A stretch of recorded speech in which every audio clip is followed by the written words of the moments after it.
salut à tous, j'espère que vous allez bien. Aujourd'hui on se retrouve pour jeter un œil sur la conception de mon styrocutter ou fil de coupe à chaud ou styrosculpteur ou encore pire aussi.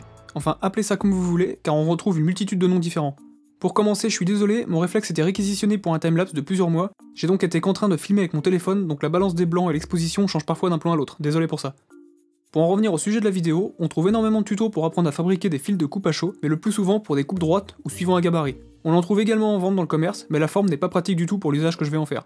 Ce que je vais fabriquer ici va me permettre de sculpter le polystyrène un peu comme je pourrais le faire sur du bois avec un ciseau à bois. Le gros avantage ici, c'est qu'en fonction de la souplesse de votre fil chaud, vous pouvez lui donner des formes différentes pour arriver au résultat escompté.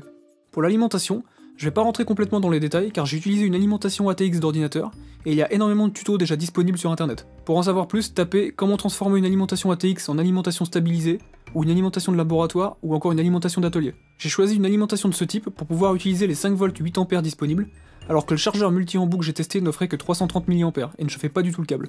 Référez-vous à la plaque signalétique de la lime pour voir ce dont elle est capable. En outre, ce type d'alim se trouve facilement pour pas cher, j'ai acheté la mienne sur le bon coin pour 5€. Pour faire au plus simple, j'ai décidé de faire un boîtier externe pour ne pas toucher au châssis, ne pas toucher aux 220 volts, ni aux autres sorties. Je ferai un montage plus propre plus tard, l'important étant ici le côté fonctionnel. Je me suis donc débarrassé du connecteur, et ai rassemblé mes fils par couleur. Ces couleurs sont normalisées, donc allez voir le schéma sur Wikipédia ou mettez la vidéo sur pause.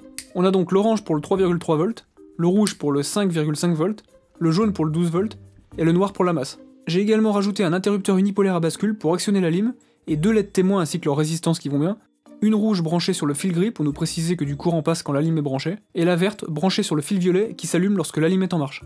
Les câbles sont raccordés à des fiches bananes, le montage, qui est tout simple, ressemble à ça. Si votre lime est ancienne, il lui faudra sans doute un minimum de charge pour fonctionner, il faudra lui rajouter une résistance d'environ 10 watts.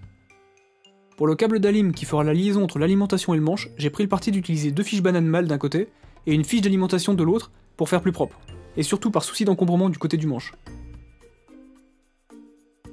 On va à présent attaquer ce qui nous intéresse le plus, à savoir le manche. Pour avoir quelque chose de propre et de relativement ergonomique, j'ai décidé d'utiliser un manche de rouleau à peinture. Pour ce faire, j'ai retiré la partie métallique qui accueille le rouleau. Ça a l'air facile comme ça sur la vidéo, mais en vrai, si vous avez un physique de résidu de fusion raté, c'est chaud.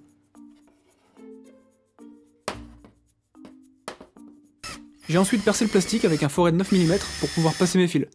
À présent, je peux passer les fils de bout en bout. J'ai modifié une platine de fixation pour pouvoir y fixer le domino. Vous trouverez ça au rayon quincaillerie de n'importe quel magasin de bricolage. Je l'ai façonné au marteau et repercé.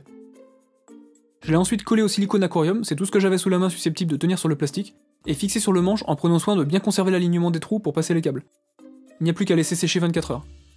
J'ai ensuite soudé les fils à la fiche femelle.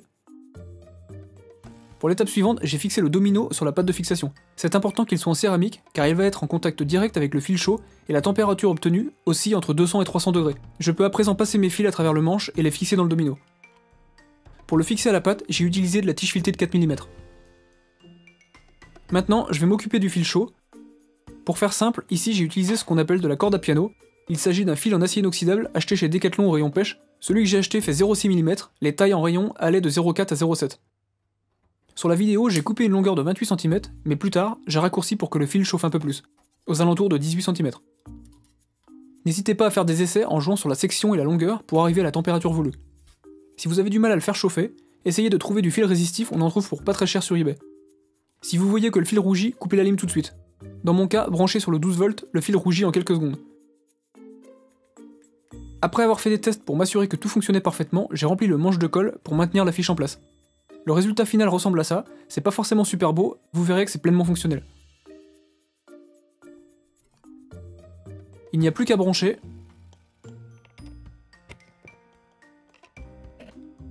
Allumer la lime.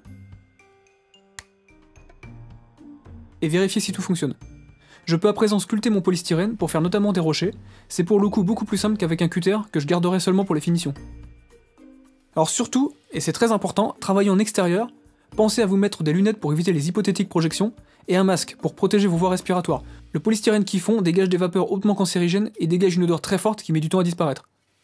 Pour finir, le gros avantage avec cet outil, vous l'aurez compris, c'est de pouvoir donner au fil la forme souhaitée pour multiplier les possibilités. L'ébauche de décor que vous voyez à l'écran a été fait seulement avec la forme arrondie que j'ai montrée dans la vidéo, et ce en une grosse demi-heure. Je ferai une vidéo sur cette méthode pour fabriquer des faux rochers qui diffèrent de la vidéo que j'avais déjà faite, c'est prévu au programme, donc abonnez-vous, likez la vidéo, partagez la vidéo si elle vous a été utile, et on se retrouve pour une prochaine vidéo. Allez, à plus!